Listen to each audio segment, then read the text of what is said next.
ಅದಾದ ಮೇಲೆ ಬರೋವಂಥ ಕಾನ್ಸೆಪ್ಟ್ ಬಂದು ಸರ್ ಇದನ್ನು ಹೇಗೆ ಡಿನೋಟ್ ಮಾಡ್ತೀರಾ? ಸೊ ಫಾರ್ ಎಕ್ಸಾಂಪಲ್ ಇನ್ನೊಂದು ತಗೊಳ್ಳೋಣ, axis, X axis, Y axis. So this is Y dash, Y, X, X dash. ಈಗ ಇದು origin point.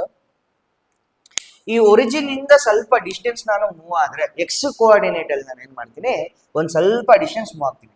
Then this will be your X. So ಇಲ್ಲಿಂದ ಇಲ್ಲಿ ತನಕ ಎಕ್ಸ್ ಡಿಸ್ಟೆನ್ಸ್ ಇದೆ, ಎಕ್ಸ್ ಡಿಸ್ಟೆನ್ಸ್ ಇದೆ. ನೆಕ್ಸ್ಟ್ ಇಲ್ಲಿಗೆ ವೈ ಇಲ್ಲಿ ಒಂದು ಸ್ವಲ್ಪ ದೂರ ಹೋಗ್ತೀನಿ ಒರಿಜಿನ್ ಇಂದ, ಇಲ್ಲಿಂದ ಇಲ್ಲಿಗೆ ಎಷ್ಟು ಡಿಸ್ಟೆನ್ಸ್ ಬರುತ್ತೆ, ವೈ ಡಿಸ್ಟೆನ್ಸ್ ಬರುತ್ತೆ. ಕರೆಕ್ಟ್ ಅಲ್ಲ ಮಕ್ಕಳ? ಈಗ what I can do is, ಇದನ್ನ ನಾನು ಒಂದು ಪಾಯಿಂಟ್ಗೆ ಎತ್ಕೊಂಡ್ರೆ, so this will be your point P. ಈ point P can be written as coordinate of X comma coordinate of Y. ಯಾವಾಗಲೂ ಅರ್ಥ ಮಾಡ್ಕೊಳ್ಳಿ ಮಕ್ಕಳ, ಎಕ್ಸ್ ಫಸ್ಟ್ ಬರಬೇಕು, ವೈ ಆಮೇಲೆ ಬರಬೇಕು. ಗೊತ್ತಾಗ್ತಿದ್ಯಾ? ಈಗ ಇದಕ್ಕೆ ನಾನು ಒಂದು ನೇಮಿಂಗ್ ಕೊಡ್ತೀನಿ. ಇದು ಪಿ ಕೊಟ್ಟಿದ್ದೀನಿ, ಇದು ಎ ಅಂತ ಬರಿತೀನಿ, ಇದು ಬಿ ಅಂತ ಬರಿತೀನಿ.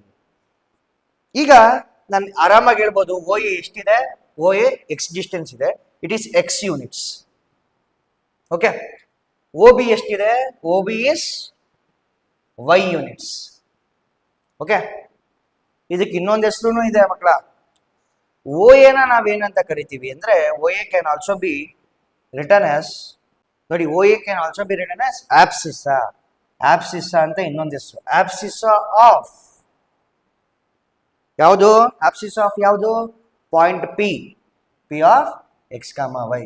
ಹಾಗೆ ನಾನು ಓ ಬಿ ನ ಏನಂತ ಕರಿಬಹುದು? O B is known as ordinate.